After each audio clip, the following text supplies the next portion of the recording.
summer, teens spend a lot of time hanging out with friends, and that's why the Governor's Prevention Partnership says now is the time to set the rules and talk to your children about the dangers of underage drinking and drug abuse. Jill Spinetti is the president and CEO. She joins me now. Jill, it's nice to have you here. Welcome back. Thank you, Teresa. So tell me about the Set the Rules campaign.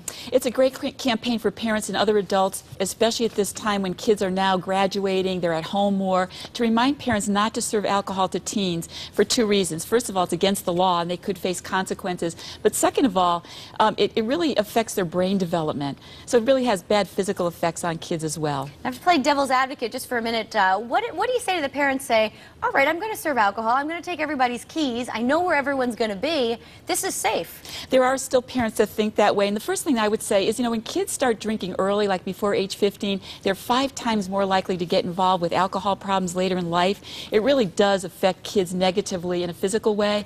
But second of all, parents have to remember that Connecticut now has a social host law making it illegal. So we don't want parents to face consequences and fines and all of that. Sure. So it's really important that they log on to settherulesct.org to find out more. You mentioned another idea would be to trust but verify. Yes, especially with teenagers coming home from college or, they've graduated from high school, we really want to trust our kids and base the relationship on trust. But it's still important to check where they're going, making sure that other parents aren't serving alcohol and that they're doing alcohol-free activities. Well, it's different because you're in college, you don't have your parents watching over you, and then when you come home, right, back to their rules. And you know why I do this work? I want to avoid those car crashes that we hear about and all those other really bad problems that happen to kids. I want to keep our kids safe this summer. Great. And you mentioned it's important to check in on the social media. Yeah, so many kids are talking about parties online, on Facebook. They find out where the parties are. Parents really need to know what's going on and get in their kids' world, and especially, middle school and high school kids. I think Twitter's the only way my mother knows where I am, I know, nowadays, that's true.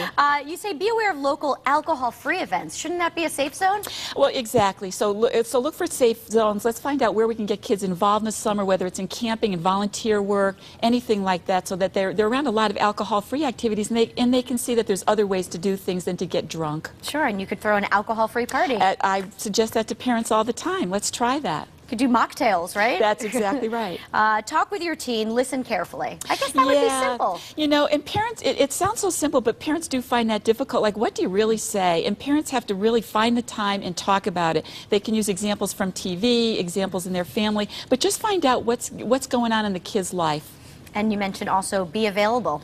Yes, if you have to get that phone call in the middle of the night, we ask parents to just take that call, get their kids home safe, and not have consequences right at the time. Get them home and then ask the questions. And always just pick them up, right? Wherever they might be, whatever the situation is. Yes, and don't get angry. You can solve it the next day. All right.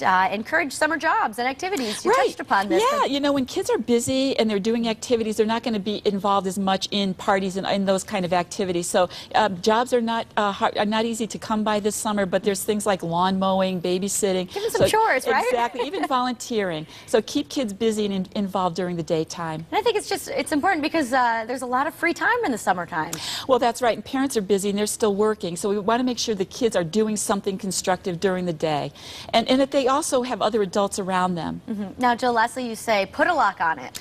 Well, that's probably the most important one, Teresa, to lock up not only the liquor cabinets and the medicine cabinets as well. Make sure that kids don't get access to alcohol because they mostly get it from their homes. That's true. It's where it comes from. That's exactly right. All right. Very good advice. Let's put some information up. For more tips and resources, visit the Set the Rules website at settherulesct.org, and parents can find all the info there. There's a lot of info. Very good. Thank you. All right.